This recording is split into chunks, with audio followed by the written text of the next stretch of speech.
I can imagine what can be and be unburdened by what has been. You know? What can be, unburdened by what has been. What can be, unburdened by what has been. What can be, unburdened by what has been. What can be, unburdened by what has been. What we can see, what we believe can be, unburdened by what has been. What can be, unburdened by what has been. What can be, unburdened by what has been. What can be, unburdened by what has been. What can be, unburdened by what has been. Who we can be, unburdened by who we have been. What can be, unburdened by what has been. Where we can be, unburdened by where we have been, and unburdened by where we are right now. What can be, unburdened by what has been. What can be, unburdened by what has been. What can be, unburdened by what has been. What could be, unburdened by what had been. What can be, unburdened by what has been. What can be, unburdened by what has been. What can be, unburdened by what has been. What can be, unburdened by what has been. What can be, unburdened by what has been. Unburdened by what has been, believing in what can be. What can be, unburdened by what has been. What can be, unburdened by what has been. What can be, unburdened by what has been. What can be, unburdened by what has been. What can be, unburdened by what has been. What can be, unburdened by what has been. What can be, unburdened by what has been. What could be, unburdened by what has been. What can be, unburdened by what has been. What can be, unburdened by what has been. What can be, unburdened by what has been. What can be, unburdened by what has been. What can be, what should be, unburdened by what has been. What can be, unburdened by what has been. What can be, unburdened by what has been. See what can be, unburdened by what has been. What can be, unburdened by what has been. What can be, unburdened by what has been. Unburdened by what has been. And knowing what can be. Have a sense of vision about what can be, unburdened by what has been. See what can be, unburdened by what has been. What can be, unburdened by what has been. What can be, unburdened by what has been. What could be, unburdened by what has been. What can be, unburdened by what has been. What can be, unburdened by what has been. Where we can be, unburdened by where we've been. What is possible, unburdened by what has been. What can be, unburdened by what has been. What can be, unburdened by what has been. What can be, unburdened by what has been. What can be, unburdened by what has been. What can be, unburdened by what has been. What can be, unburdened by what has been. What can be, unburdened by what has been. What can be, unburdened by what has been. What can be, unburdened by what has been. That can be, unburdened by what has been. There are those who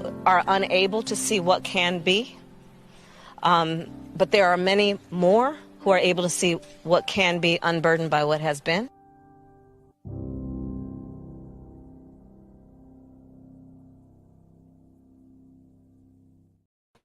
I figured it'd make sense to hit the fast forward button after a while. It kind of went on for a bit there. Hey guys. Oh my gosh. How you guys doing? Welcome back to the live stream. You guys were at the RNC, so you got a lot more to talk about tonight than I do. Oh my goodness. Well, Dan Wallace, it's so great to be unburdened tonight. I mean, I just love the choreography, right? She's like, yeah. Amber, your mute button's on, by the way. But yeah, I guess that's the big story. We might as well just talk about that first because that's kind of the thing right now. Although it's been a slow week in news otherwise. Randy says, yeah, exactly. Put the mute button on. Yeah, well, but then you have the clip. Not Amber. Kamala. I think he means Kamala. Oh, yeah, of course, right. Although we cannot hear you, Amber, unless you're just like, Amber, you actually still are muted. You turned off the one. Multi-stage muting going on here. This is why we have a sound check. Oh yeah, I don't know. Well, anyway, so that happened to me one time. I just restarted my computer. So Russ Jennings says, "Greetings from the birthplace of the Republican Party." That's Jackson. So, he must be talking about Jackson. What's Russ doing in Jackson? But guess what? When we were at the Russ Jennings is in Jackson. Okay. We were at Convention Fest. Oh, Dwayne's on top. I'm awake. I told him to take a nap so he could stay awake. So at Convention Fest, there was a booth there about and it was some place in Wisconsin, and I can't remember the name, and they were claiming to be the birthplace of the Republican Party. Yeah. Then, well, the guy typical politicians for you. You got to have multiple home states and everything. He's from Allegan County. He was talking to them, and I don't remember his name, Jerry, and he said that Jackson was the first convention. Well. I don't know. So anyway, that's what the Wisconsin people are saying. Yeah. So Kamala Harris, evidently, I mean, some people are suggesting that Hillary's going to try to run, which, I mean, we've already had like one assassination attempt this month. Hillary endorsed Kamala. I mean, unless. Well, obviously, but she's Hillary Clinton. That's how these games work. Oh, I didn't know that. One thing, okay. And then after the after the bullet does not miss Kamala, then, well, gee, guys, here I am. But seriously, though, I mean, Kamala is the presumptive nominee. And I think part of the reason why we have to say that is also because who else would be dumb enough to run against Donald Trump in 2024 right now with the circumstances being what they are? Gavin Newsom doesn't want to be the next George McGovern or Michael Dukakis. Get real. This is yeah, no one wants to take that. Kamala's the only one dumb enough to run against Trump right now. You know, this time in 2016, you know, Hillary was way up on Trump too. So, I mean, I know we're riding high right now, but you cannot just assume. Ever. Yeah, I think from what I've seen, people in general in the GOP have been good about, for once, been good about not taking victory for granted. You know, people are actually saying, yeah, you can still run like we're 10 points behind and all that kind of good stuff. I hope, yeah. But yeah, I mean, the thing that's interesting though too is Biden clearly did not want to do it, and he got muscled out. And I mean, like, if he knows, if he even knows yet. You wonder what the threats were, because Biden was obviously being defiant, or maybe the deals that were made or what have you. Because I mean, he apparently, so there's a story that said his staff till the moment they heard it in the news was like making fundraising calls and trying to get donors in line and all the and delegates and all the rest of that stuff. Yeah, like it came, but and the way that he did it too, he just posted a letter on X. You think that didn't look like a real letter? He did it. Right? Yeah. Yeah. I don't even know that he would know. Like, do we even know that he knows? There's no proof that he knows that happened. And agree, Amber, that letter looked weird. The signature, people are saying, doesn't match his signature. And I mean, it's just got his name. Is that really? That's all his? I have better letterhead than that. I have better. I never knew he was a junior. Robinette. Yeah, there's a podcast called The Robinettes. I don't know if you know about that, but anyway. So, I don't know, guys. It's just all weird. No, I liked the one I saw. I think Patty sent it in a group text earlier, where it was like they changed the FEC reports. Yeah, and they're like, Sunday. who processes FEC report changes on a Sunday afternoon? Yes, exactly. Well, no, maybe a computer would though. It's possible. It's possible. It's possible a computer could do that. I don't know. I haven't filed an FEC report recently, and I don't know. Well, we all know how efficient and timely government is. So yeah, I'm sure they got it done real quick, right? Well, unless you run it. I don't know. I don't know, guys. Mark Ashley Price says, Ms. Patty is right. The one thing in politics, that's for sure, never take any election for granted. Yep, absolutely. And I don't think we are going to. I think if anything, people are going to be doubling down. I was at the Ann Arbor Art Fair this weekend, and how were those anti-war people that came to your booth? I mean, they have a booth right next to ours, and I know them too, because you know. Yeah, I know that's amazing. They're like complaining about us, but yeah. Mm-hmm. Well, it's weird because I was actually doing both booths in different shifts, so I had to come to the anti-war booth and go like, "Yeah, it's good to see you guys here," instead of those stupid Republicans, and I was like, "Yeah, right. Yeah, I'm not going to argue with anybody." So, but the GOP booth, we sold more merchandise by far than ever. I mean, we sold everything we had. We sold all of our hats. We sold tons of flags. We sold 100. We instantly got shirts made up that had the Trump, the fist in the air. It said "missed me" in big letters. We sold 100 of those, more than 100 of them. What? We sold thousands of dollars in merchandise. Yeah, in Ann Arbor. Yeah. Okay. We sold hundreds of buttons, hundreds of them. Yeah, I had to go to the office like in an emergency basis with like grabbing more button blanks from Joanne to stamp out more of them because we went through so many of them. Because everything we had just flew off the shelf. It was crazy. Nice. That's good. Yeah. I mean, that's good that they even let you have a booth there. Yeah. Oh, we've always had a booth. It was very ballsy. Like I mean, I couldn't imagine having a booth at the Ann Arbor Art Fair, so that's awesome. Oh yeah. Well, a lot of the places around here are just like no politics. They won't even let you. Where? Yeah, some places are like that. But the nonprofit section has, they have all kinds of politics there. And it was mostly civil, mostly peaceful. I had one tranny take a rip off of a hash pipe and then blow smoke in my face and throw a button at me, and that was about it. That was just one guy. Okay. Yeah. So, but it wasn't too bad. But a lot of people would say that too. They're like, you guys are so brave for being here. We're like, we've always been here. Like 20 years ago, we had Republicans on our county board of commissioners. It was not weird to have Republicans at the art fair. But, you know, in fact, let me show you. I've got this. As it happens, I've got a photo handy. I saw this at the art fair. There's actually, here, let me make this big. Hold on. This was sorry, this just take me a second here. This is in one of the art fairs, like their own booth. They have a booth on the art fair history, and they had this up there: Republicans Save Art Fair in the 1980s. I just snapped a photo of that just to memorialize it. So you're welcome, Ann Arbor. You're welcome. You have your stupid art fair. There you go. I don't know what we did exactly. This caption doesn't really explain it. There was a bus strike, and I guess the Republicans were the cops that were the police that towed and impounded 369 cars. So go us. Either that or they're referencing this 1983 presentation of an award for promoting tourism by the governor. Wait, wasn't Jim Blanchard a Democrat? Was he there in 80? Yeah, because Engler was after him, right? Yep. Yeah. Whatever. Anyway, Republicans Save Art Fair. That's the headline, guys. So there you go. But yeah. Anyway, all that to say, the momentum is fantastic. And I don't think Kamala is going to do much about this because now the Democrats have this whole other set of problems on their hands. Like, first of all, her own record. Now, seriously, anybody in the chat, please, without looking to Google, name one thing Kamala Harris did in Biden's administration. Positive. Yeah, anything she accomplished, anything she did. I can't think of a single thing.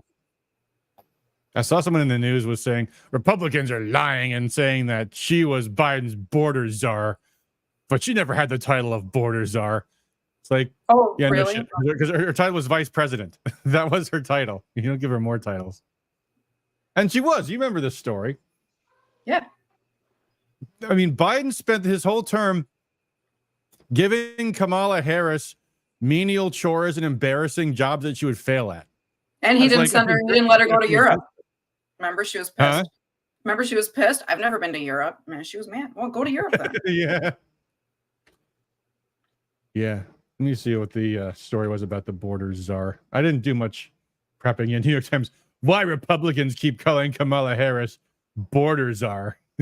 Yeah. That was New York Times? Yeah. Yeah, what? That's their headline. Oh, yeah. Geez. Oh, yeah. Let's see here. What's this story? Why Republicans, those dirty, rotten, lying Republicans, keep calling Kamala Harris the border czar? Because there was this. Kamala Harris was tapped to fix the immigration crisis. When was this posted? Oh, yeah. 5 long months ago. So, yeah, there's some weird reason Republicans keep calling Kamala Harris the border czar, other than the fact that she was given that task. Mark Ashley Price says she made the most tie breaks in the U.S. Senate in her capacity as the president of the Senate. They can do that, which I guess to do what? To overrule Joe Manchin's votes when he votes with the Republicans. Apparently, he's going to try to run. Yeah, he's going to re-register as a Democrat and throw his name in. That's what they're saying. It's confirmed report. I don't know. That'd be cool. That'll definitely work. Those super delegates are known for their support for Joe Manchin. Well, the super delegates are around too. I really don't understand their convention, but too bad we're not going to be there. Although it's probably not a safe place to be. I know. I can't wait to watch their convention more than our own. But it was fun. So yes, okay. So you guys got to tell me all about the convention. I did not go, and obviously, I did not know when we had the conventions to elect our national delegates that we would have that little incredible that tiny survive an assassination thing right before the convention that kind of made it historic. But I watched a little bit of on TV. I still feel like it was not my cup of tea, but everyone that's been in this has told me otherwise, that it was absolutely totally amazing. But what was your take on the whole thing? You guys have to tell me some stories. Okay, well, I went as a guest, as if you guys recall, our 6th congressional district election. I tied for the last alternate spot and lost on a coin toss. Remember? So I remember. well, Amber doesn't because she's not in the 6, but Adam does because all my votes either didn't come because I don't know, 23 people from Wayne County didn't show up, or they were alternates in Washington. So anyway, that's okay. And so I got to go anyway. As a guest, you get to do like 95% of what the delegates got to do. You really, anyway, I went Monday. That's actually better because now your hands are clean. So all the delegates voted for that freaking platform, you know? Oh, well, there was, from what I heard, there was like, no, it just went right. It just passed with ease. No dissension, no free thinking, no criticism of that. You know, I've said all I have to say about that platform, so I'm going to leave you guys out of it. Anyway, so it was kind of interesting seeing, I mean, well, the coolest part was what I found. So our delegation, like our alternate delegation, I was an alternate delegate, was behind the cameras. It was ridiculous. It was so stupid. Michigan totally got shafted the whole time. But next to the little where our alternate delegation was this little enclave. And I'm like, I go there the first day, and the first, like, there's a couple of us there. Some people were sitting in the alternate delegate seats, and I look at this enclave, and it's like, I don't know, 50, 60 seats that nobody's assigned to. And it's kind of down here. Section 113. Like, huh? I think that was section 113 because you guys 113 and we were in 114. So I'm like, what's down here? So I'm like, you know what? We're gonna go sit down there. So we go and sit down there. And so all of our Michigan delegation alternates and some guests were down there. And next to it were these white couches. And we're like, those white couches look pretty important. And that's where all like Trump came up the stairs and sat at.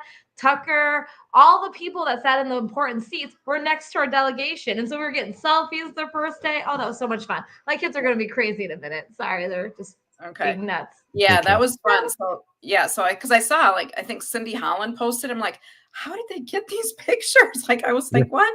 And so, and then, so that was Monday night. So I flew there Monday night after I had a family thing. I couldn't leave. And so, so Tuesday, Wednesday, Thursday were the 2 big days anyway.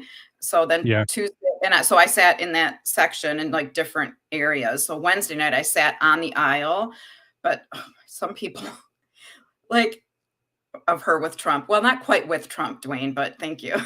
It wasn't, So he was like right there though. I don't have it handy on my Wednesday night. That's from Wednesday night. I was the first seat across the aisle. But so when we were standing, so I was visible in this one video. But people were so crazy. They were standing along the railing. I'm like, anywhere you sat in that section, you could get a perfectly fine picture without being an asshole and standing along the fence. Yeah. Speaking of decorum, I noticed that like half of that audience, if not more than half, was dressed like they were going to a picnic. I was a little upset about that. It was the floor was abhorrent. I dress nice every day. It was actually very funny. Somebody made a comment. I'll say this comment. One of the people in the delegation was like, "Hey, see you on rescue. And on rescue, you're pretty average looking, but in person, you're more attractive." But he said a different word, and I was like, "Gee, thanks." I mean, that's because I'm at home on a Sunday night. Ready for food, exactly. But the camera adds a lot of pounds. I always tell everybody that just so they're not surprised by my attractiveness when they see me in person. No, but I just started saying that. Yeah, right. Well, anyway, though. I mean, I walking around Convention Fest. I saw Viva. I saw Larry Elder inside. Jack Posobiec, Madison Cawthorn, like all these people. Everybody was walking around like normal people. I just couldn't believe that their president, who was just shot, was in the room with them, and they're wearing a freaking t-shirt. I was stunned. Like, you're gonna probably look at those photos and videos like years from now and shows you your grandkids. Of course, by then they're probably gonna be, wearing tank tops and shit on a Sunday. But still. I feel like some kind of decorum's been lost. And I know people are going to say. They did say in the meetings prior, they didn't say there was any kind of a dress code that, I know there should have been. And I know why there was. And I'm sure someone on Twitter is like, they're going for a working class, working man theme and all that and blah, blah, blah. Yeah, well, you know what? Working class people like to dress up too. I mean, then wear like coveralls or something, and everybody get uniforms. I mean, it looked cool. The Texas people had like all hats and their shirt with a big star. North Carolina, they all wore like seersucker suits. Like, yeah, you know, I mean, Wisconsin had big cheese hats. Cheese heads. You know, Yeah. we just the anyway. But football no, I give you one thing though. I don't know how we ended up in Madison, but that was kind of a bummer. I don't know what else yeah, to say. Madison's not near Milwaukee. No, was so it's an hour exhausting. and 20-minute bus ride each way. Yeah. Then the buses dropped you off. Then you were kind of sort of far off. So you had to walk, you know, to the perimeter area, get inside, whatever. So it was a long day. Then apparently there was a Jason Aldean concert on Thursday night, and I had no idea. And then there was an Eric Prince dinner. We had no idea. Like, how did I not? I mean, unless I'm just not on a list because I was just a guest, but I was not hearing about anything. Like, I would have been like right there at Jason Aldean. Yeah. So that was. I'm still so and Eric exhausted. Prince, actually. I should say Eric Prince first, then Jason Aldean. And you did know about the Eric Prince thing because I put it Well, in a group chat. I got it too late, I guess, because I mean, I use the link and it said this page no longer exists. So, so I don't know. I mean, I would think twice about going again if we weren't staying in the same time. I want to go somewhere where I can just walk there, walk around, walk back to the room if I need to, go back, have fun. You know, I'll totally do it again. I know exactly how to do it now. I'll totally do it again. Even on the bus, if you're an hour and a half away, you would do it again? I wouldn't do that. I would have just stayed at an Airbnb and muscled my way out of credentials, kind of like Sam did. Samantha Strayer, your favorite. You have to get your credential every day in the hotel was what they said. No, they did. So somehow Samantha Strayer, your favorite person, was able to get it somehow else. Well, I don't know how she did, but I did hear someone getting her credential for her. Right. Amazing. Yeah. She wasn't even staying at that hotel. I didn't see her one time, or a few other people I never saw even one time. So rules don't apply to her. Well, I don't know how it worked out that way. What's so ironic is all the delegation from the 6th does not understand how she got the most votes. Like, they just don't get it. So I don't get it either.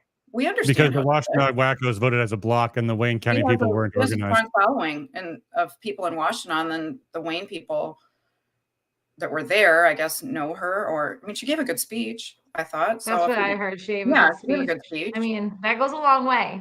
Yeah. Yeah. I wish I gave a better speech, but I'm nervous, but whatever. Yeah, totally go again. It would definitely be an experience. Well, I heard next time it's in Houston, which is like the hugest sprawling. Talking about 4 years from now? They're already planning the RNC for 4 years from now? I asked around and I heard Houston. I don't know. Don't quote That would be horrible. Houston's horrible. That would, can't stand too big. Houston. Too sprawling, right? Yeah. That's the only place in Texas I've ever been, and I'm like, I'm never coming back to Houston in my life. But I will totally go to the RNC. Well, 28 is going to be a crazy year, though. But so who else did I meet? Oh, I had an interesting conversation with Cenk Uygur from the Young Turks when I snuck into Media Row. Nice. So yeah, and then Media Row was fun. I spent a lot of time on Media Row. Yeah, so went to Panther Arena there, and you know, I was trying to sneak down, and these people were like, oh no, you have to be escorted down, and this and that. I'm like, oh, okay, you know. And then I heard someone going like, psst, psst. I'm like, who's talking? So then he waves me over. I go up. He's like, do you know who I am? I'm like, no, you look familiar though.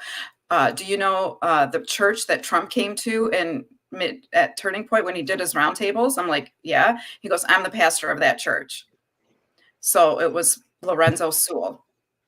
It was like waving me over to give me tips on how to sneak down to the floor. Lorenzo gave a great speech. There were so many amazing Michigan people represented there, and we should really be proud of our state, you know.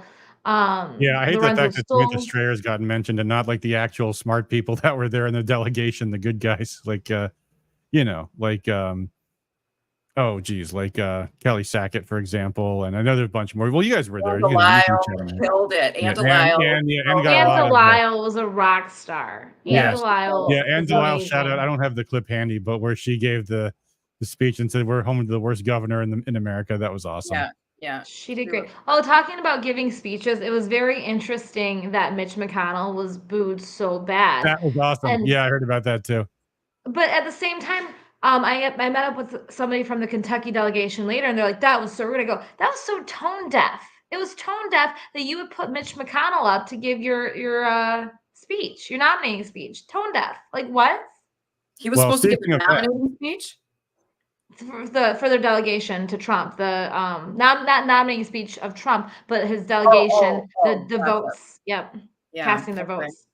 well, Brandy speaking of Guppy's that though, concert was because Sunday there was a night. lot of, Sunday and, night was I can say Trace before Adkins. we talk. Sorry, what, Patty? Oh no, I'm sorry. The concert was Trace Adkins, I think, on Sunday, and Jason Aldean on Thursday.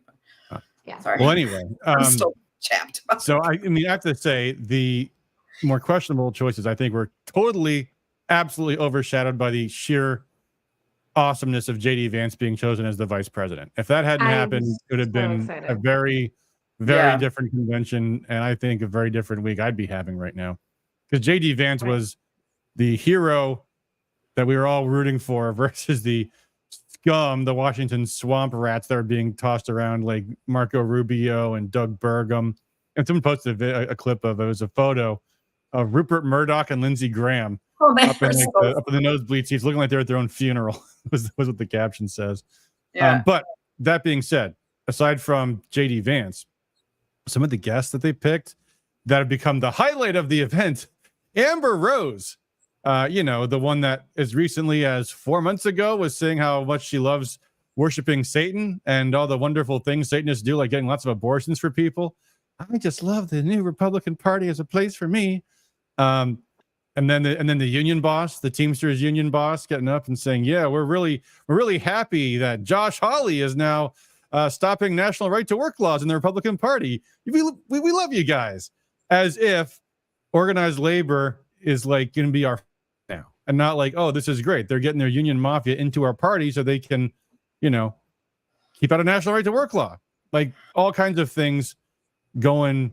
I mean, this is the Karl Rove strategy. This is, we have the nomination. The base is solid. Let's run to the left. Let's run to the left and see how many Democrats we can get on board. And this has happened before. Like, remember Omarosa? This is like the same thing all over again. I worry. Same thing like Omarosa. I don't know. A lot of people really liked Amber Rose's speech. I mean, I wasn't there. They want to win. Trying to build a tent, right? Do they know she's a devil worshiper?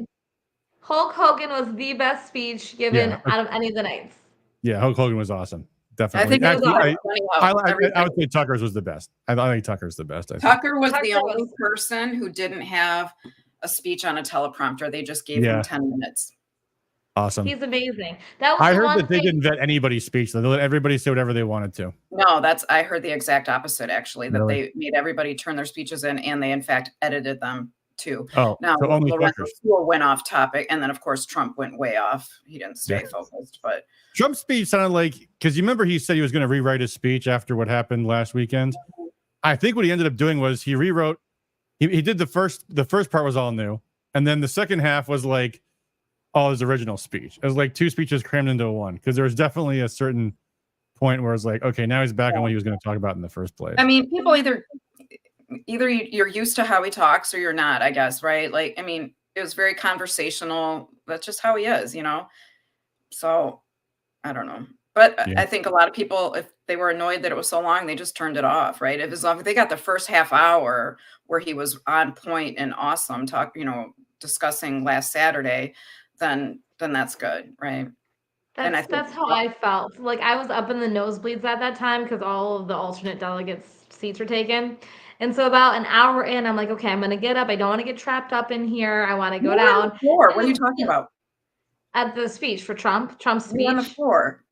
No, I wasn't. I was on the floor for Tucker and Hulk Hogan, and then I switched the badges back to Vance, who I had his badge for the floor. Oh, okay. So I went up to those, and so about an hour into the speech, I was like, okay, it's going to be ending any minute now. And I went for 40 more minutes. I was like, out in the hallway, like pacing. Yeah. Yeah, Lauren Turner says they carefully curated the speeches. I know someone who has things added to theirs. Yeah, so there you go. Alga News says if MIRNC, I don't know if that means the delegation had money, you could have stayed closer. Well, I've never heard of the delegation not paying its own way. And what Everybody they have to do, paid their right? own way. So I don't know if they opted. Maybe these hotel rooms were cheaper, probably, you know, and So then they I marked them heard up. I mean, we're I paying heard it was $240 a night to stay in Madison at a DoubleTree or whatever it was. Yeah. I heard it was Well, like kind of like the Karamo situation of getting stuff booked. Kind of like why we're doing our state convention in the Dordt Financial Center on August 24th. Its stuff wasn't lined up appropriately at the due dates Yeah. that they were supposed to be. The Michigan person on the accommodations committee was Kathy Burden. Oh, She wasn't even there. Kathy Burden So is no longer in did she Michigan. participate, you know, who knows, right? Like, what a weird choice, right? But yeah, Yeah, KK Randy screwed it up. I mean, Karamo screwed it up. and yeah, it was rough. Speaking of The bus disruptors, rides were rough. Yeah. I'm sure at some point I'll have to chat with Scott McMahon about this, but the Arizona delegation, which was trying to agitate for, you know, Vice President Michael Flynn, or if Trump was assassinated, God forbid, President Michael Flynn. And he's done a whole stories. He's done a whole bunch of stories now on biggertruth.com, biggertruth.substack.com, all about that. But the Arizona delegation, which was really the tip of the spear for the disruptors, they got put in the worst seats in the House where nobody could see them, where they were kept away from anything because they probably expected they're going to try to be disruptive for some reason. Yeah. So that was where the Arizona delegation got seated, which is hilarious. But oh goodness. Yeah. So what else? What else was going on at the? So, yeah, but the actual RNC, I think, did a really phenomenal job. I mean, for that quick turnaround that they had, it was the speaker lineup was interesting. Every night was something. I mean, going into the perimeter felt like I was going into the Hunger Games, and I made a joke every single time. Yeah. Yeah. But I had a really great time, and it was such an honor to be there. So, I mean, as the 11th congressional district, I recommend it to anybody to go, even as a guest. It was awesome. But I'm hoping in 2028 that we have JD Vance going, and I'm going to be a huge JD, I think, fan. So I think that's going to be my next kind of shining hope is JD to get past. Yeah. Everything. Well, the amazing thing about JD Vance is that is basically just who Trump picked for his successor. Like not just his vice president, but after 4 years. How old is he? 39? 39. I can't believe first it. Millennial candidate. Yeah. Yeah. I mean, but his story is just phenomenal, and it's inspiring, and it's the forgotten. I'm gonna swear. So, but I was talking to a friend. I'm like, it's the forgotten, fucked up people. Like his family was so messed up, and it reminds me of my family. And we're forgotten in Michigan, and it's a beautiful story. If you haven't seen his or watched his movie, it's Hillbilly Elegy, and read his book. It documents the American dream so perfectly, and it's inspiring. And his wife's an immigrant from India, or she'll be a great vice president, first vice president lady. It's going to be great. Yeah.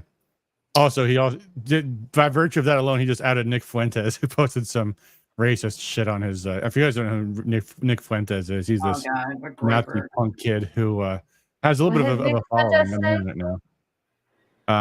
What's that, Amber? What did he say? Oh, he was just he said something like, "Oh, look at his wife. He's not going to support white people." That was what Nick Fuentes said. Disgusting, racist bag of trash. But Fuentes had been making some inroads into Republican circles for a while, and he's been outed now as just a white nationalist. Wasn't he down at the Turning Point thing, having like an alternate type event? I don't know. Well, the last time I remember hearing about Nick Fuentes was when Milo Yiannopoulos set up him and Kanye West to meet with Trump at Mar-a-Lago. And Trump didn't know better. And there was a big news sting because Milo was, out for revenge against Trump for some reason. Although apparently now Milo is saying Trump needs to be our king. So, but that's Milo. Milo just showed up in my Twitter again. Did he lose his Twitter and come back? Because I had to refollow him. I thought I already followed him, but anyway. I bet he got his Twitter back. I bet he finally got unbanned. Is what I have to guess. That's what happened. I thought he was one of the first ones unbanned, but who knows? But unbanned by what has been. Nick Fuentes had an event called AmFest in Detroit at the same time as TP, Actions event, and he got kicked out of the TP Action event and did a huge media blitz. Yeah, he's an interesting guy. What if a hurricane hits? Yeah, you know what? I have bad whatever with Houston from the national championship game, so they don't even know how to land planes in the rain, so they can screw off. Yeah. Well, I'm not But planning my trip to Houston. speaking of, so because he was giving his speech, and then all week the band was playing like "Hang On, Sloopy" and all this stupid stuff, and the Ohio delegation was doing their dumb cheer, OHIO, and so finally our delegation got loud and started cheering "Let's go blue, let's go blue." So we finally shut them up. That was good. So I know How funny was it? Matt and I think Matt and Kelly Sackett, probably Dr. Rob Steele, were instrumental in starting that cheer on the floor, and we were doing it up in section 113 too. So and then JD, like, how quick was that? He's like, come on, there's been enough political violence. That was awesome. Yeah, that was awesome. Yeah, that was quick. That was good. So yeah.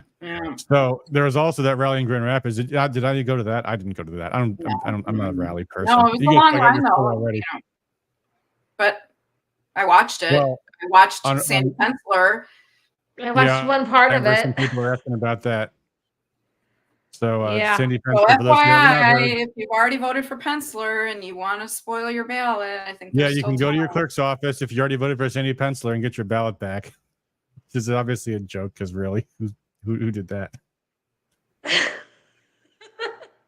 Yeah, I have no words right now. If you didn't know, you can reclaim your absentee ballots. I'm sorry, Amber. Go ahead.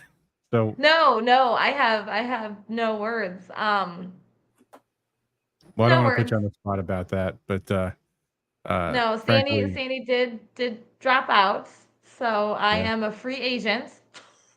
That's all I got, guys. Yeah, well, I'll save my thoughts on Sandy Pensler till a few when Amber's not here.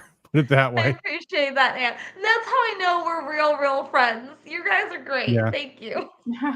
Randy says best part was him talking about his coma. Oh yeah, that was so good. He's like, look at it. It looks great, doesn't it? Yeah. He's like, on this side, it looks good. He goes, on this side, whoa. He's like, yeah. That's a odd last campaign speech to make, but okay, whatever. Anyway, all right. Well, like I said, I'll talk about Sandy Pensler some other time.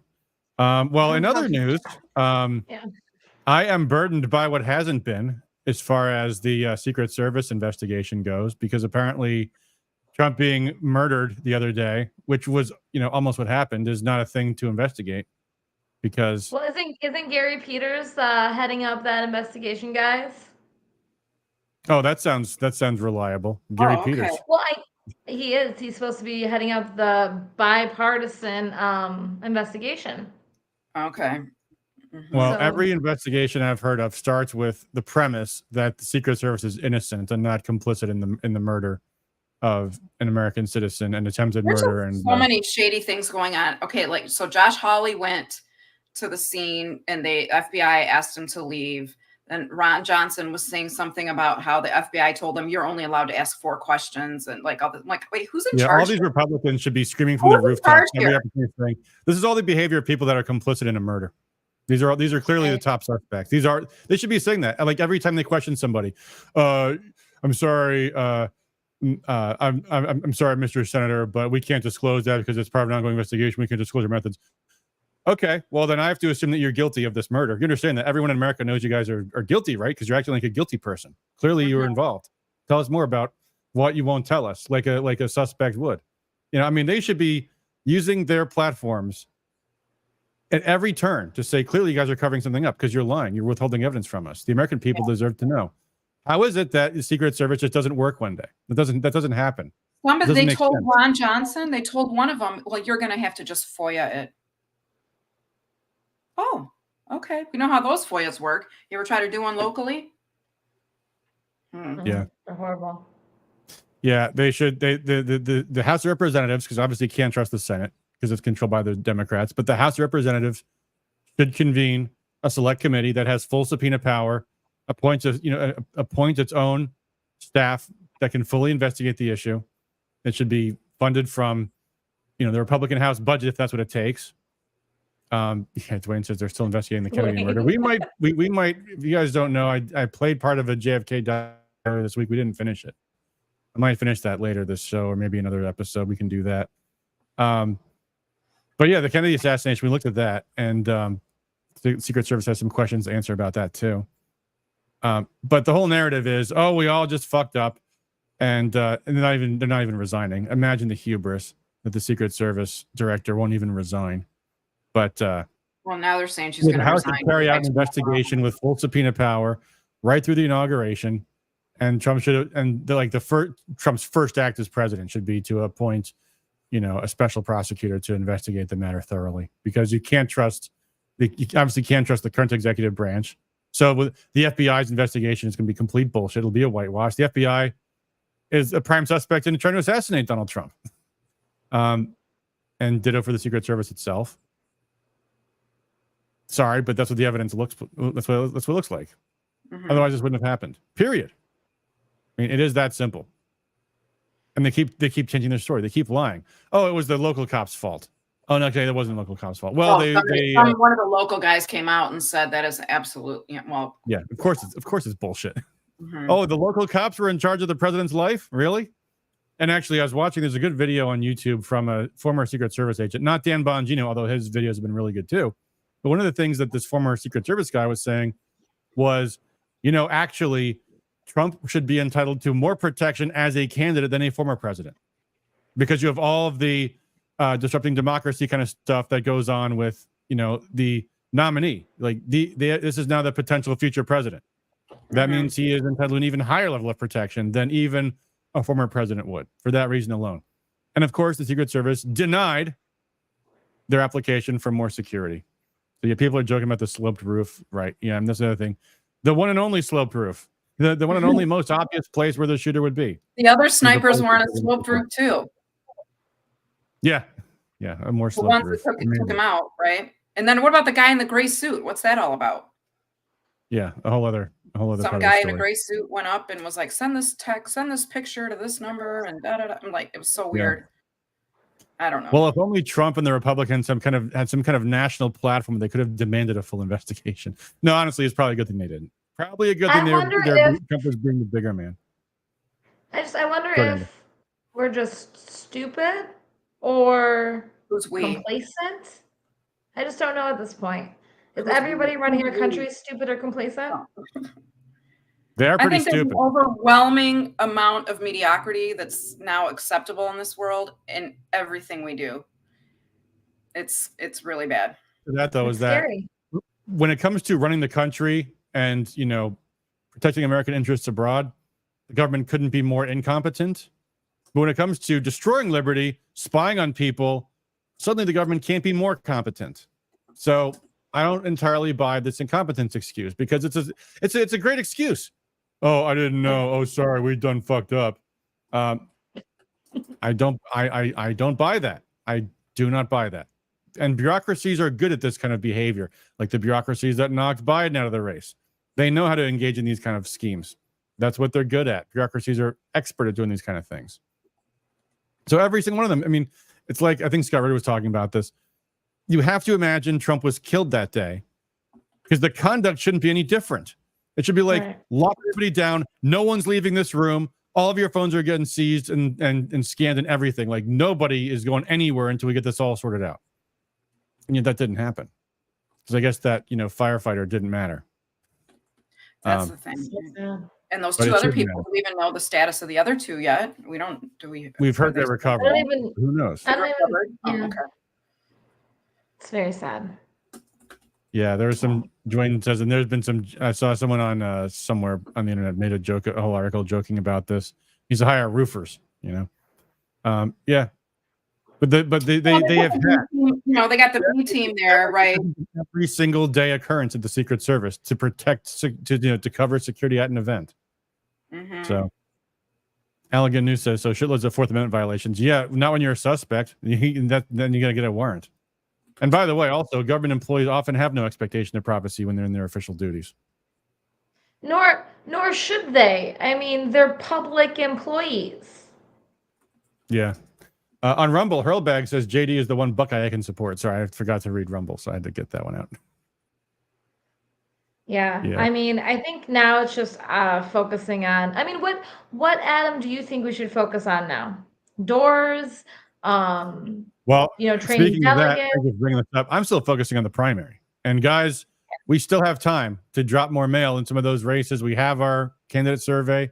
There are some races that we're looking at, and unfortunately, I know everyone's been occupied with all this other stuff, but we are doing what we can with what little we have lose to sight engage in some primary campaigns where we can make a difference. Sorry, Patty, go ahead. Sorry, we cannot lose sight of local and state elections. We did that in 22, and we lost the House and the Senate. Right. There's a primary election. I know, but I'm just saying we can't lose sight of local. You know what I mean? Everyone's like so fascinated by what's going on the national stage, but here we are again. We need to win back the House. Yeah, absolutely. Oh, Alganu says he or she thought I was talking about the crowd, not Secret Service agents. Right. Yeah, I'm talking about the government employees, what they knew. I would assume a lot of people in the crowd are going to come forward with their information, with all the things that they were trying to do to alert people. But anyway, sorry. Yes, absolutely. State and local races are a huge thing. However, I will say this. I have it on good authority from a candidate that the state House Republican Campaign Committee is spending tens of thousands of dollars to defend rhinos in their primaries. So in that case, why should I knock on doors for anybody in the general? They clearly don't want to win. They don't want to have the majority. They're blowing their money, their donors' money, defending rhinos in primaries, which if you have the incumbency advantage and someone's able to knock you out in a primary, maybe you don't deserve your seat. I agree with that statement. I totally agree. It's very frustrating seeing where these resources are being delineated, and not just the HRCC, but also, nonprofits that we kind of rely on to get us across in other races are focusing on, like Gina Johnson. And, Yeah, so that's the reason I was thinking of. But I know you were. I'll tell you a story. The other day, someone came to my local Republican office, and he came in because he wanted to know if something he was getting in his phone was a scam or not. And he showed me this text message. By the way, yes, it was a scam. But he says, "Let me prove it to you that I'm a donor." So he whips out his checkbook, and he shows me checks that he's written to different campaigns. And one of them is a check for $500 to the National Republican Senatorial Committee, the group that spent hundreds of thousands of dollars, if not millions, funding Mike Rogers in the primary campaign to prop up Mike Rogers over Sandy Pensler, which, had they stayed out, might have been a different outcome altogether. So they spent donors' money not to retake the U.S. Senate, but to meddle in a primary election. To me, that says, why should I knock on doors for whoever the U.S. Senate nominee is? Let them spend their deep state swamp money. They've got that. They don't need my support, right? And really quickly, going back to the RNC, there was, Tuesday night? They were promoting all of the candidates on stage, going, "Your next senator from Michigan, Mike Rogers." Yes. And that's horrible. That was yes, they should not have done that when there were still. The RNC did that. Trump should never endorse him. Trump should never have endorsed him. But that's another thing. Beside the point, that's beside the point. They should not. We still have a primary. They should not have said your next senator, because our primary is not done. I mean, and now, again, no dog in the fight now. I'm not going to say anything. But so there could be ramifications. And what are those ramifications? And who would pursue those ramifications? Because if we don't, they're going to keep doing it. They're going to keep pushing that envelope always, until somebody's like, "No, that's not right. You're not supposed to endorse." And that was an endorsement of sorts from the RNC. Yeah. But yet they did not get the committee people to say, "Okay, we're going to coalesce behind this." So we just allow this bad behavior. And he wasn't originally on the speaker list. They were releasing like speaker lists, and then they were just constantly like people that weren't on the list. So Mike Rogers wasn't even listed originally to speak. So anyway, I don't know. Yeah. But maybe by then they might have already known. Maybe they already knew what was going to happen in Grand Rapids, right? That Sandy was going to drop out. You don't think on Tuesday they knew? I know you didn't know, but you don't think they knew? I don't know. Well, I'll tell you what. I remember in 2010, There was a guy that challenged Brian Calley for the nomination for lieutenant governor when Rick Snyder first got the nomination. And the grassroots was very unhappy with who Snyder had picked in his running mate. Brian Calley did not have a good record in the legislature. And this other guy, I can't remember his name, challenged Brian Calley. And on the first round, the other guy got hoorays and yays. Like the crowd went up for the other guy. You could tell. And they did not prepare. The state party did not prepare for there to be any kind of challenge to it. And so they didn't have anything for doing a roll call vote. So then they're like, hold on. And they everyone gets down off the dais and they all go backstage. And after about 20 minutes or so, the other guy gets up and says, hey guys, I'm dropping out of the race. You should all vote for Brian Calley. And that was the end of him. I don't remember what the guy was. I don't remember what he was. Certainly don't know what he was offered. Whatever it was, I guarantee you he never got it. and now he's a nobody. He's totally forgotten about. So that was the end of it. That was. I mean, Ralph Vance. A thing. No. That was bad. I don't remember who it was at all. I've totally forgotten the name. It wasn't Ralph Rebant, though. That was a anyway, joke. Allegan News made this comment: need to get rid of Slotkin. I don't agree, Allegan News. I think Mike Rogers would be even worse. He'd be everything that makes Slotkin bad, except with an R next to the name, and therefore even harder for us to push back against.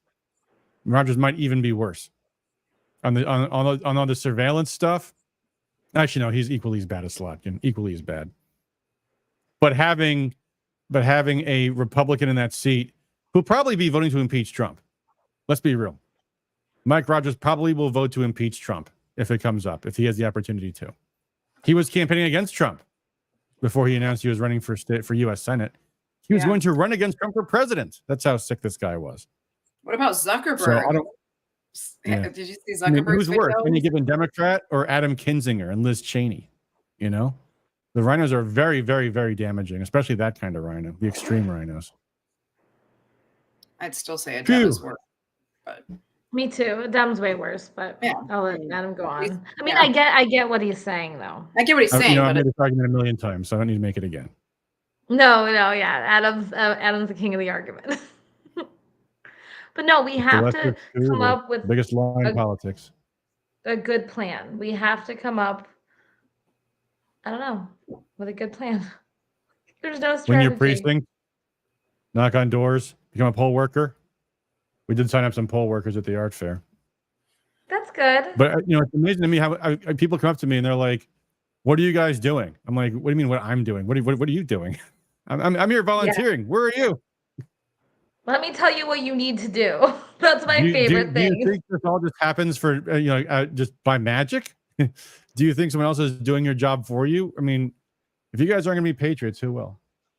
And it's nice when people say, "I appreciate what you're doing. I thank you. Would you like to make a donation today?" Usually buy something. That's what they'll usually do, which is better than nothing. I will say that. Yeah. But I don't know. Where's somewhere here? I've got a show topics tab with things here on it. And if you want, you know what else I got? Here's the thing we could do for this stream today. I've got, let me make sure I'm covering up the address. I got another package from my stalker. And I got one of those in a long time. Oh my gosh. I haven't seen one of these in a long, long time. I got some mail from my stalker. Your stalker stalked me. I haven't opened it yet.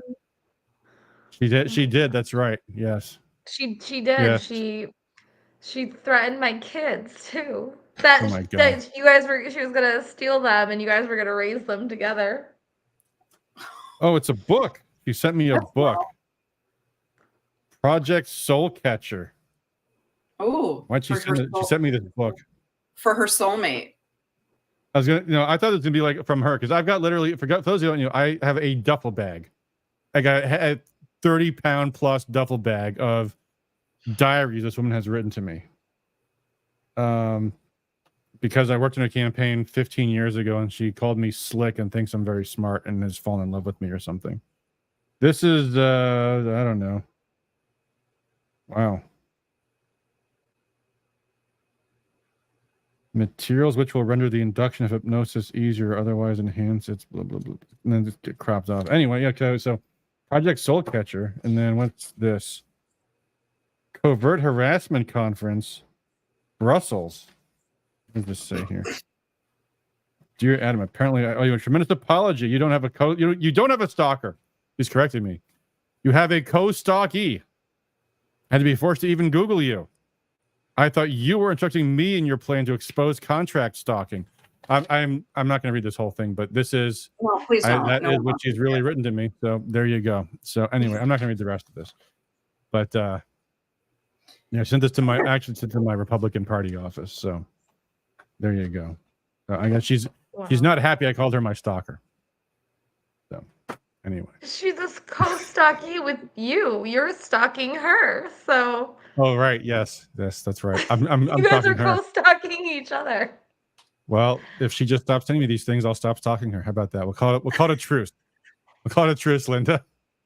I'll stop talking to you. You stop talking to me, and we'll all be happy.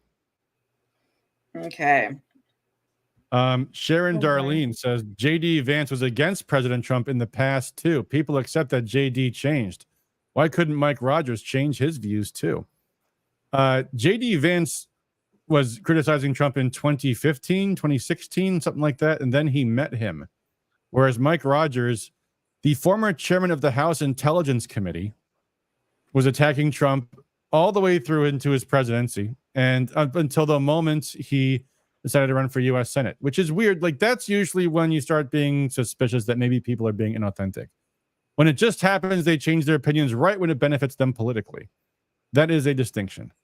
And also, by the way, on that note too, remember there was this guy who should never have been given a platform at the RNC, and who I find disconcerting that he was given a platform, was Mike Pompeo, who spent his entire office covertly trying to sabotage Trump's agenda. And he talked a good game. I remember watching him doing an interview talking about how much he appreciates the fresh perspective Trump brings to the State Department. But in fact, he was working to sabotage Trump's agenda from start to finish. Everything from his foreign policy in North Korea to his foreign policy in Syria to his foreign policy with respect to Julian Assange. So I don't trust deep state people. J.D. Vance is not from the deep state. He's from the business world, like the world of smart people that want stability in the world. Mike Rogers spent his entire career getting rich off of wars. In fact, he's got a really good, if you haven't seen this before, I'll pull this up because this is worth checking out if you haven't already. This is from Roger Stone, Trump's campaign consultants in the campaign that won. Michigan U.S. Senate candidate Mike Rogers is the most dangerous anti-Trump phony running for office. There's the story. It's on his Substack, rogerstone.substack.com. So you can check that article out on your own time if you like. Talking about how there's the whole story about stonewalling the investigation in Benghazi, but also the fact that Mike Rogers has actually profited from conflict his entire life. So yeah, there is that. So you guys can check that out if you like. That is, that's not a good look. That's much better. Sharon, I do like to think, though, optimistically, that Trump picks good people. I like to think that too. What? and then I look at who he actually hires sometimes. I'm very, very, very encouraged by JD Vance. That is a huge win. I've heard rumors and speculation that he's talking about JD Diamond or the BlackRock CEO for his Treasury Secretary, which is crazy, but still only rumors. So who knows? Allegheny says Viva and Barnes did an interview with JD long time ago before he was elected. Yep. So did Oprah. Actually, Hillbilly Elegy was in the Oprah book club, and she loved him. You get a book. Well, and it's very funny. So Ron Howard produced the film, made the film. And I'm like, wouldn't it be funny to spin it how Ron Howard won the presidency for Trump? Yeah, that'd be so hilarious. It's on true. Rumble, It's Flying true. Warhobbit says, "You're a powerful and handsome man, Adam. Love is in the air." Well, unfortunately, her love is not reciprocated. He also says, or she says, I don't know who Flying Warhobbit is. And Rogers throws around his FBI credentials like that's a positive, similar to Slotkin using her CIA work as something that's meaningful. Oh, and she was a simple analyst working up PowerPoints. Yeah, Rogers, I get his campaign spam to this. It is like, we got to go with war. We got to have a war with China. War with China. China's evil. China's the enemy. China's the enemy. All which just happens to benefit him financially, personally, because he benefits from all that military stuff. No more wars. No more wars. Yeah. Yeah, we've had, and we shall see. Apparently, Trump's had a call with Zelensky. There's been described positively by both. Let's hope he didn't catch the Zelensky curse, which claimed its most recent victim is Joe Biden. So, Barry Altman says it was really creepy watching all these people turn against Trump. What's that in reference to? Barry, I don't follow. Who? All of those people. You mean like Omarosa and Anthony Scaramucci and Rex Tillerson and James Mattis and pretty who much else? every single person. Yeah. Pretty much everyone Trump Mike hired. Pence. Yeah, everyone. Mike Pence. Everyone. There was Mike Pence. That was a kind of a big one. Trump has a bad habit of hiring disloyal people just because they say nice things about him. And being mean to his loyal people, like Jeff Sessions. But that's a whole other story. Well, anyway, should we call that a stream, guys? I don't know what more we've got tonight. I did not bring a lot of notes to this stream. No, this was great. I think Stephanie. I'm sure there's things I'm gonna regret having forgotten to talk about. Allegan, who says, yeah, if Trump called Zelensky, they'll try to charge him under the Hatch Act. I saw a tweet about that. I did. They're already talking about it. Yeah, Steph Jacobson says, I totally agree. I have two sons, aged 17 and 18. I'm not seeing them to die in some foreign countries. People like Nikki Haley and Nancy Pelosi can get rich. Oh, I had a couple of people in the booth. Actually, right after I got to the booth, I had two people, like very soon after I got there, come up and say, what do you think about Nikki Haley? I was like, I don't like her. Like, I like Nikki Haley. I'm thinking to myself, you like Nikki Haley, you like Trump, but you also like people that are against Trump and everything he stands for. And of course, that's not what they. I'm not going to talk about them like that. But were you in the Republican booth or the anti-war booth? No, I was in the Republican booth. I wasn't being rude to them. I didn't say anything rude to them. I'm thinking though, like people just don't know. You know, people aren't political junkies like we are, and they're just like, she sounds good. You know, not like because they're not going through the details of, you know, what her policies were. She's like, oh, she was, you know, she was loud and rude at the debates, like Trump. So she's like him. I'm like, no, it doesn't work that way. It's not that simple. But that's a really good point. Is we are not the normal people. So how do we get a mass message out to normal people that we're the good guys? And that's just across the board. For the future. I mean, you know, Trump is the Trump is the blueprint. You know, it's all about the feels, which he now has. You know, you'll have that through the election with that surviving the assassination. That Mark Zuckerberg comment. Yeah, Trump was the biggest badass ever. I mean, that will affect people. There's no question about it. And I don't think Mark Zuckerberg. He called Trump a badass. He said it was like the most badass thing he'd ever seen. I'll find the clip. Hold on. Did you see? Did I sent you guys? Dave Portnoy was going on to about Biden. Everyone's. I didn't see that. Yeah. Yeah, the Democrats probably think that nominating Kamala Harris is going to be their ticket out of all the problems they have with Biden. No, but I think they know she's not. They don't mind making her the fall guy, maybe, right? That's the thing. Who else is going to tie themselves to this election right now that wants to have a future as a Democratic nominee? No one. Yeah. Plus, she kind of has to be because she is the vice president. Who else would be? Yeah. Oh, here's the question we haven't talked about or haven't explored yet is will Biden step down before his term is up? That's an interesting question because I don't think so. Well, Kamala Harris is probably desperately wanting him to step down because if she was the president, if only for 2 months, I mean, that's still an incumbency advantage for sure. That changes the calculation. And she's she's the first woman president. Yeah, exactly. Gives them that too. Ugh. I bet you the Democrats now are just desperately trying to muscle Biden, not just out of the race, but out of the White House altogether.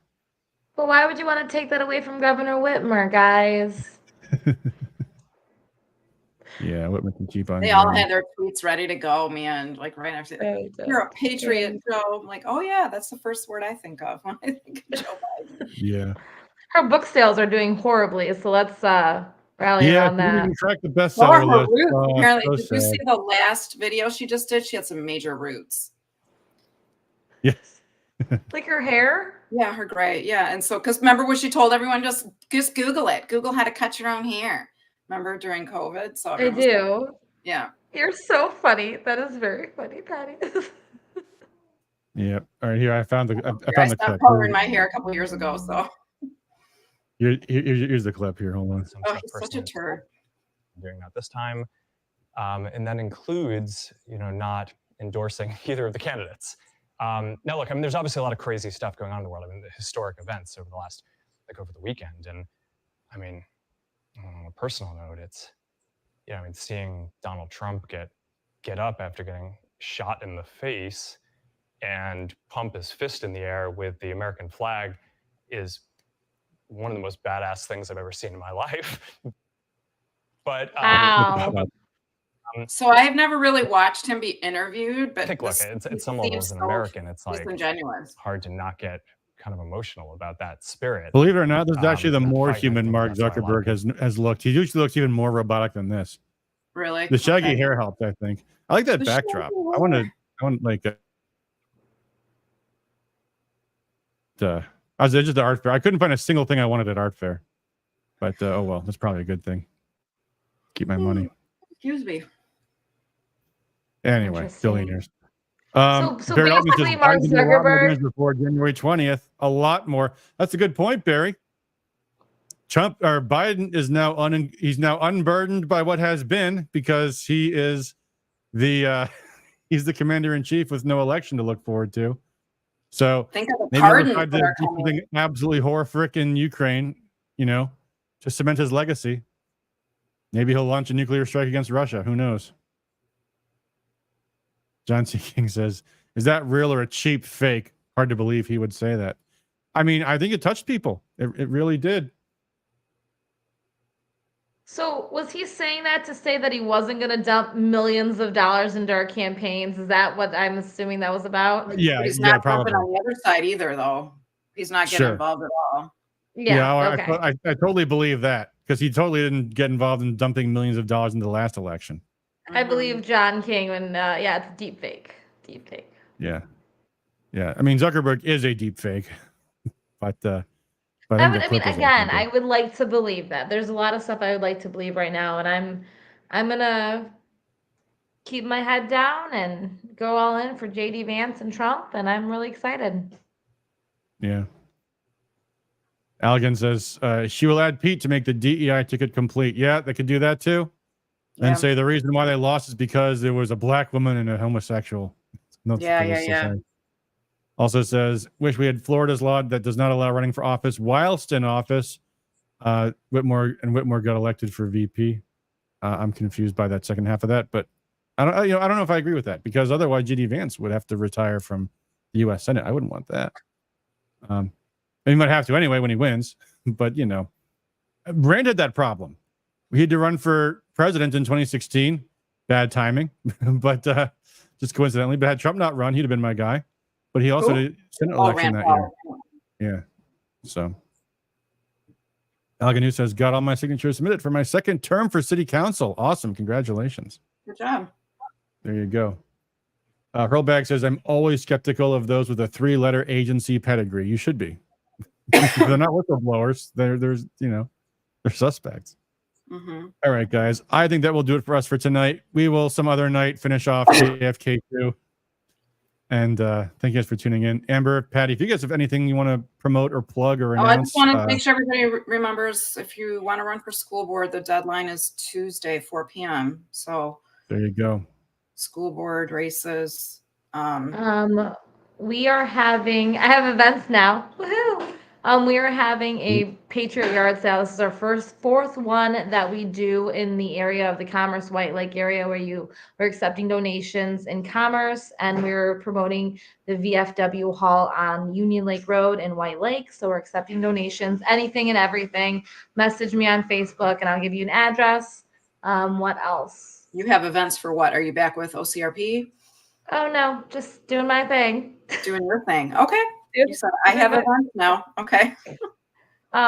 This is for a local nonprofit. So just supporting, kind of doing the nonprofit thing like the Dems do, but whatever.